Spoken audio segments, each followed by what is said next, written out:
ছোট্ট সোনা বন্ধুরা, আমি আগের ভিডিওতে অ এবং আ বর্ণ লেখা শিখিয়েছি। আজকে আমি স্বরবর্ণের বাকি সবগুলো বর্ণ লেখা শিখাবো। তো তোমরা প্রথমে মার্জিন করে 3টা লাইন করে 3টা লাইনে 11টি ঘর করে নেবা। প্রথম লাইনে 4টা, দ্বিতীয় লাইনে 3টা এবং তৃতীয় লাইনে 4টা। তো প্রাথমিক বইতে যেভাবে বর্ণলেখা সেইভাবেই আমি তোমাদের বর্ণলেখা শিখাচ্ছি। লেখার শুরুতে বর্ণগুলো যদি সুন্দর এবং সঠিক নিয়মে লেখা যায় তাহলে আর ভুল হয় না। কোনোভাবে ভুলভাবে বর্ণ লেখা শিখলে সেই বর্ণটা সঠিক করতে অনেক সময় লেগে যায়। দেখো, আমি প্রথমে মাত্রা দিব, তারপরে শূন্য দিয়ে নিচ থেকে নিচে নিয়ে গেলাম, এরপরে চৈতন দেব। কি বর্ণ লিখলাম? রস্বই।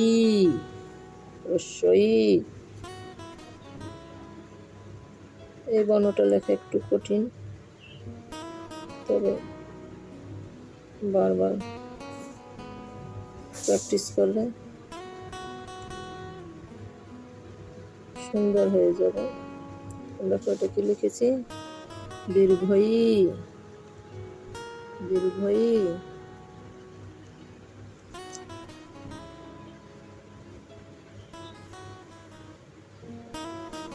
নিচ থেকে ঘুরিয়ে আর উপরে উঠাতে হবে, চৈতন দিতে হবে। রস্যৌ।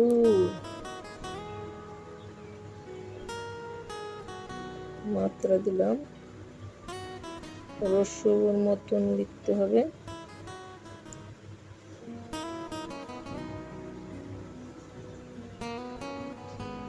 চৈতন্য দিতে হবে। দীর্ঘ। এই লেখাটা একটু কঠিনই, দূরের দিক নিয়ে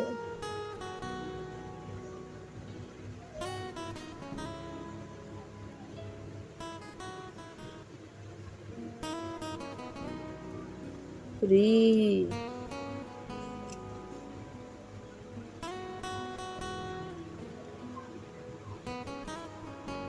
এ।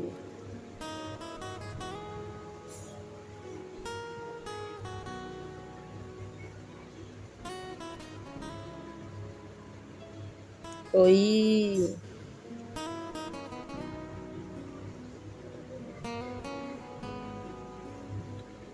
ও।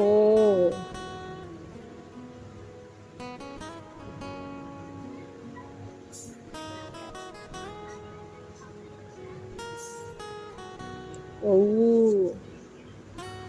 দেখো, আমার স্বরবর্ণের সবগুলো বর্ণ লেখা হয়ে গেছে। তো তোমরা বারবার লিখবা এবং বারবার পড়বা, তাহলে এই বর্ণগুলো তোমাদের আয়ত্তে এসে যাবে এবং সঠিক ও সুন্দর হবে। তো আজকের মতো এখানে বিদায়। ধন্যবাদ, সবাই ভালো থেকো।